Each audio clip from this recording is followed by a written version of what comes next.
Hi, it's Jamie Durner, business mentor coach at Holistic Business Prosperity. Today, I'd like to share a couple tips with you on building and establishing your most authentic collaborative relationships. Like all relationships, collaborative partnerships can be sources of inspiration, support, and nurturing on a personal and professional level.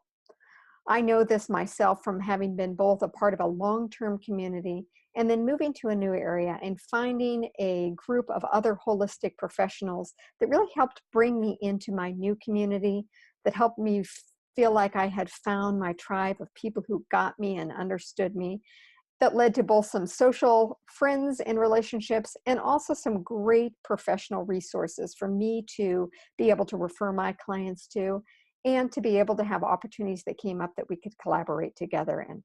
These professional relationships are important not only in helping you build your business, but also in sustaining your business.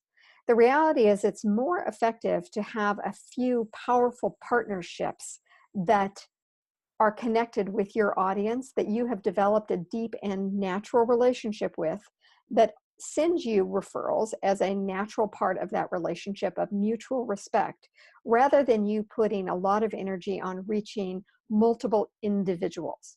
Not that you're not going to do both things as part of your business, but having that team of collaborative partnerships can make the process of sustaining your community more effective in very efficient and fulfilling ways.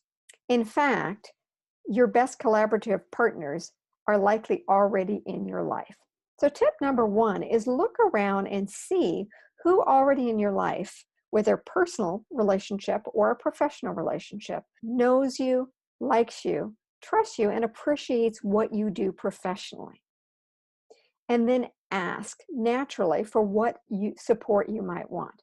This could be as simple as a fellow professional putting your cards in their office, or sharing about a workshop or a program on social media, helping to spread the word, putting a flyer up in their office, or just keeping you in mind so that if they come across someone who is one of your best people in your audience, naturally, they're just going to send them your way.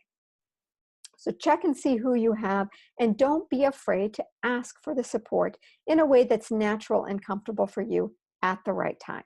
Tip number two, remember to be a go-giver. So thinking about who you use professionally that you admire, respect, and truly appreciate their services, who in your client base could equally benefit from those services that you enjoy, and send those people your referrals. Not because you expect anything back from it, but simply because you value their services and you are giving a natural referral because of that value. Because you already have an established relationship with these people, because you're using your services, as you send those clients to them as well, it's just going to add another layer of that relationship that may lead to some opportunities coming back your way. Tip number three, engage in communities that lift you up and that align with who you are and what you value. Show up regularly and participate, right? If we want to be a part of a community, that means that we need to be engaged in that community. And by naturally engaging in those communities, we establish deep relationships. And often what will come from those relationships as we get to know each other, like each other, trust and appreciate each other, is when opportunities come up in our lives and we know those people, we will think about them and send them referrals because we know, like, and trust them. And that is true for them sending them to you as well. So remember that as you're building those relationships, to absolutely, as you share about what you do, offer to give them some business cards, right? So that when those natural opportunities arise, they're prepared to be able to send people that they easily want to send you your way. Tip number four is nurture your relationships. This doesn't have to be an artificial way of doing it. It should be a natural extension. As you know these people, send them cards on their birthdays, not because you have to, but because you're thinking about them. As you come across articles or areas of interest that you know that they would appreciate, send them because you know that they would appreciate them. If you see a gift that you know is the right fit, send it to them.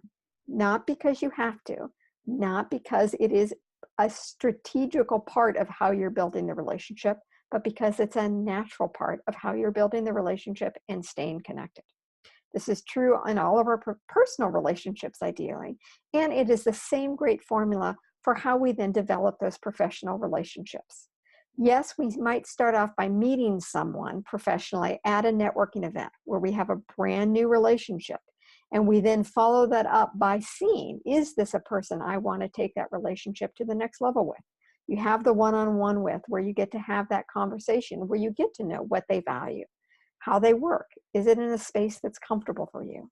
And if it is, you begin to explore in a way that's natural for you, not designed. And from this space, I guarantee you, you will find your partners that will help fill you up on that personal level. And we all need that, especially if we're working on our own as sole proprietors or within a small business, but will naturally lead to those professional opportunities that build success for you on that level as well.